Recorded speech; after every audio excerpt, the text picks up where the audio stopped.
કેજીના બાળકો આપણે એબીસીડી બોલીશું અને પછી તમારે નોટમાં લખવાની છે.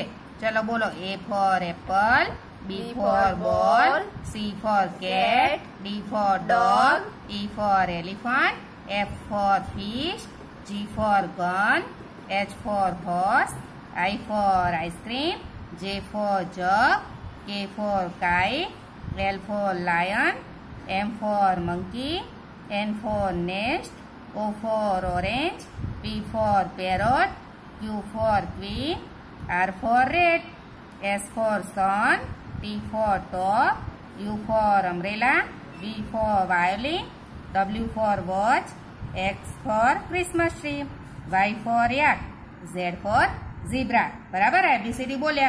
હવે બીજી એબીસીડી આપણે લખવાની છે. મેં શીખવાડી તો દીધી છે પણ આજે ફરીથી આપણે શીખીશું.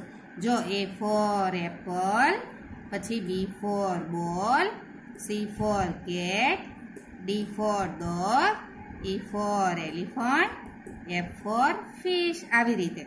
પછી G તો વહાણનો વ કરીને આમ નીચે લીટી કરી દેવાની એટલે G. પછી આ રહ્યો H, I, J, K, L. પછી M, N, O. આ P ની નીચે લીટી લાવવાની. અહીં P.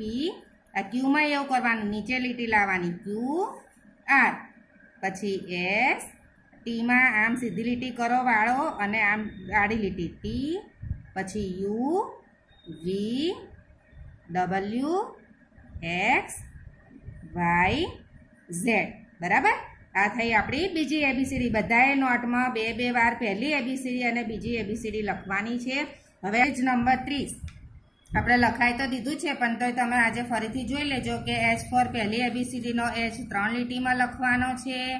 પછી આ બીજી એબીસીડીનો H આવી રીતે આમ કરવાનો છે. જો આમ કરી આમ થઈ ગઈ.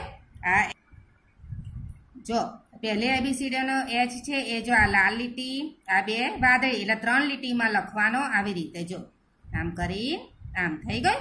અને બીજી એબીસીડીના અક્ષર છે નાના નાના લખવાના હોય છે એટલે આપણે આ બ્લુ લીટીમાં લખવાનો. તો જો અહીંયાથી આપણે સીધી લીટી કરી અને બ્લુ લીટીમાં આમ H જ કરવાનો આવી રીતે.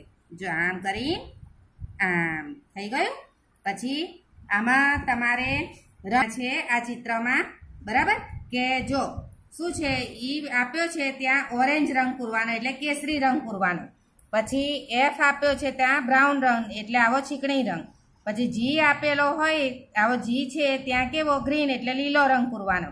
અને H આપ્યો છે આવો H બધે જો ત્યાં કેવો રંગ બ્લુ રંગ એટલે વાદળી રંગ. આમાં જે રંગના કલર બતાવ્યા છે એ જ તમારે આવી રીતે પૂરવાના છે. For ice cream inkpot. જો આઈમાં એવું જ કરવાનું, આ 3 લીટીમાં લખવાનું છે. જો સીધી લીટી કરો પછી આને આડી લીટી બે આવી રીતે આમ કરીને આમ થઈ ગયો આઈ 3. હવે આ નાનો આઈ છે બીજી એબીસીડીનો એમાં આ બે વાદળી લીટીમાં જ તમારે લીટી કરવાની ને ઉપર મીંડું કરવાનું. બે વાદળી લીટી લખવાની આવી રીતે કરવાનું. જો આઈ નાનો નાનો સીધી લીટી કરવાની.